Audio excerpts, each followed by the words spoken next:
Tami, you're still muted. Sorry to interrupt.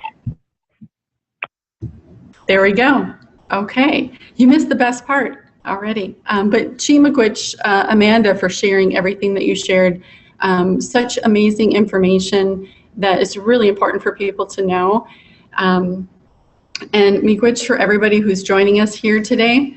Next slide. Anin Awanakwe Indishnakas Gawabakanakag Indojiba Magazian Dudem. I'm Tami Johnson. I'm a school counselor and I work with Minneapolis Indian Education Program, and I am from the White Earth Nation in northwestern Minnesota. Next slide. Next slide.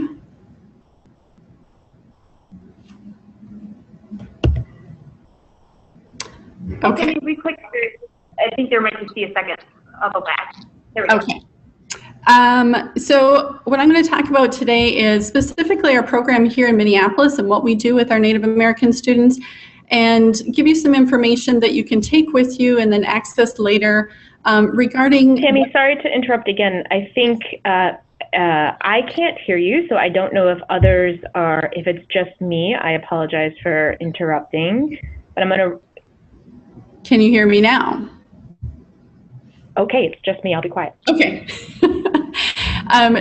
What I'm going to get into is details about what we're doing here in Minneapolis. We're seeing some improvements in our student graduation rate. And so a little bit about our district to start off with. We have, 36,000 students, and it varies each year, but between 3 and 4% are American Indians from multiple tribes across the country. Lakota and Ojibwe are the highest volume in our schools. In our program, we have 3 school counselors. 2 of us are at the high school. We have 2 social workers, a number of teachers who work with curriculum and staff development, and then we have associate educators that work a lot with our families, and then we have a linguist for our program. Next slide. Amanda had touched on earlier what the graduation rate looks like, and it does, in Minnesota, it's quite low compared to national averages, but within Minneapolis, it's even lower. But one of the things, because we want our students to understand this information, but we also want them to see the positive things that are coming from this and not just see that we're the lowest in the district or the lowest in the state or the country. When I came here to Minneapolis in 2010, our graduation rate was 17.2%. And from 2010 to 2015, we more than doubled our graduation rate.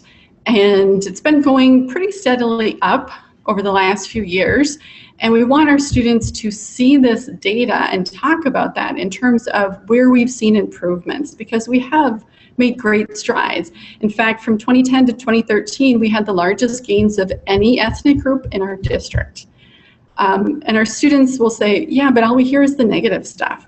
And so we really want to pointedly say, but we need to honor what we're doing instead of always buying into that, we're never good enough, we're not graduating high enough, and those negative perceptions that are too often put in the media, and we don't give ourselves credit for what we have done. So next slide. I want to point out that, a lot of the stuff that Amanda said that our students are dealing with, and sometimes, some days when they get out of bed, school is not the priority. Somewhere to live is a priority. Dealing with family situations, getting food, that's the priority for some of our students. And with all the other trauma and issues they're dealing with in their lives, if school has to take a back seat for a little bit, I'm okay as long as they're still encouraged and supported to reach graduation at their pace. So if we look at a 4-year graduation rate and a 5-year graduate from the same class of 2015, we do see an increase, and we'll see another increase for the 6-year graduation rate for that class. So in Minneapolis, even if we're making small gains, we're still making gains, but we have to understand and be patient with where our students are coming from. And I'm happy if they're still in school and they're still working at it. It means they're trying it, they haven't given up, and they will get there eventually. Next slide. When we work with our students, this is kind of the mantra that I like to come from the perspective of, and if you know what was taken away, then you can reclaim it. So our students really do need to know their history with education to find out where things went wrong. We used to have a very great love of traditional education, and for my people it was the clan system. And the clan taught you everything you needed to know to be a good human being and to contribute to your community in a good way. And I think we lose touch with that because of our negative interaction. Once there was interaction with Europeans, and their style of education changed our view of education, our relationship with education, and our families so vastly. But I think we need to know, and our students need to know, what their history with education was in order for them to really own their education today and move forward. Next slide. In my work with students, a lot of times we will talk about the boarding school issues. And this is a quote from one of my students. I asked students to go back and talk to your family members of who was in a boarding school, and will they be willing to share with you what their memories or recollections are. For a lot of our students, this is the first time that they've ever had a conversation with their families, or their family members have ever spoken about their experience with boarding school. And this particular student, her grandfather had mixed reactions. He found some value in the things that he learned to deal with his life today. Next slide. But her grandmother really couldn't see a lot of positives in it. And the student reflected on how is their relationship with education or their experience still impacting me today. And she says, it affects me because I don't know my own language, and their purpose was to assimilate us, and it actually worked. Because I'm not who I should be. So when Amanda was talking earlier, some of these issues are very difficult to talk about with our students, but it's something that they need to talk about because we have to open something up, we have to name it before we can start healing from it. So a lot of our students walk around with that feeling in regards to education. They just don't feel comfortable at school. They don't feel comfortable in the class or with a certain teacher. And they have a hard time putting that into words. And culturally, they may want to avoid conflict, so they withdraw from that situation, withdraw from that teacher, that class, that school, and not resolve the issues, the underlying issues of why they're not comfortable there. So I think it's very important that we have that conversations with our students, and that teachers know that history of boarding schools for American Indian people. Next slide. So these next two slides are just a brief overview of what our counseling program is here in Minneapolis, and I'll go into that more later, but we're really a supplement and a complement to the work that our building counselors already do around their American school counseling standards. And in Minneapolis, it's called My Life Plan, where in middle school and high school, each month they're meeting with their counselors and working on a life plan lesson so that they can start planning for what they want to do after high school and learn about their options. Next slide. So these are just briefly what we do, and I'll go into more detail in the next few slides. So next slide.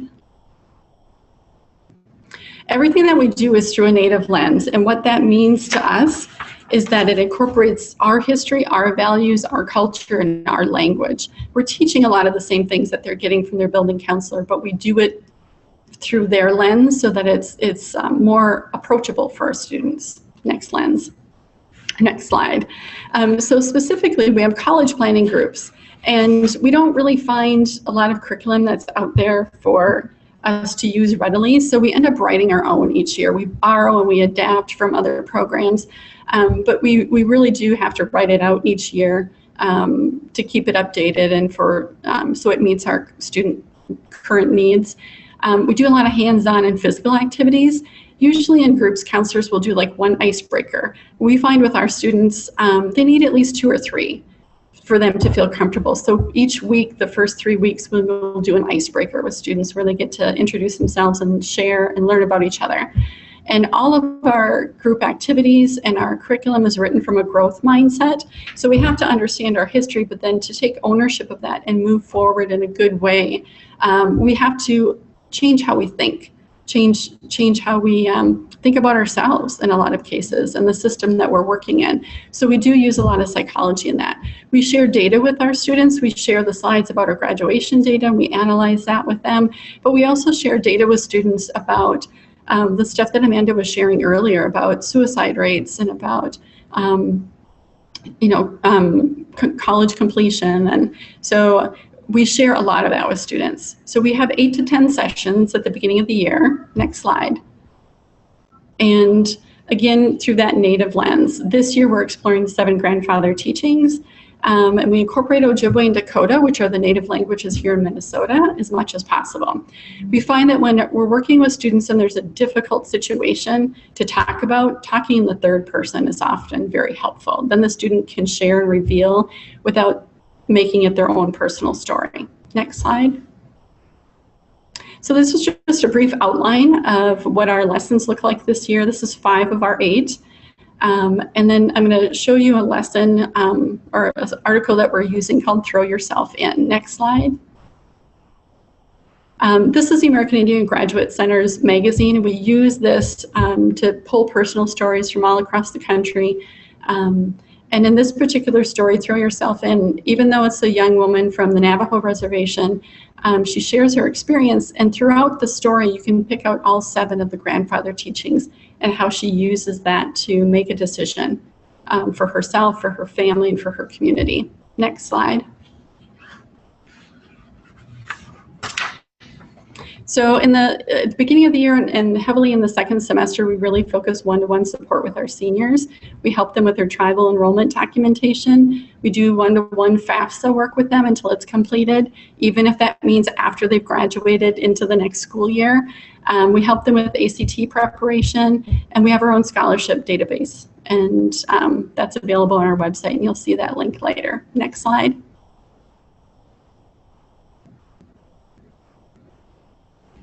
Next slide. Okay. So the other thing that we talk with students about is we have spring senior groups to help them with that transition of the things that Amanda had mentioned earlier, these microaggressions or racism that they might face at college, homesickness, how to handle roommate problems. And then we work with our seniors, our students, even after they graduate from high school. I have 2 seniors already this year who graduated 2 years ago, and they're off to college for the first time, and we're still helping them with their FAFSA. Next slide. So the other portion we do is professional development. So we actually teach our teachers and our incoming teachers from the University of Minnesota about the history of boarding schools and best practices in working with American Indian students. Next slide. And we also do financial aid workshops with teachers.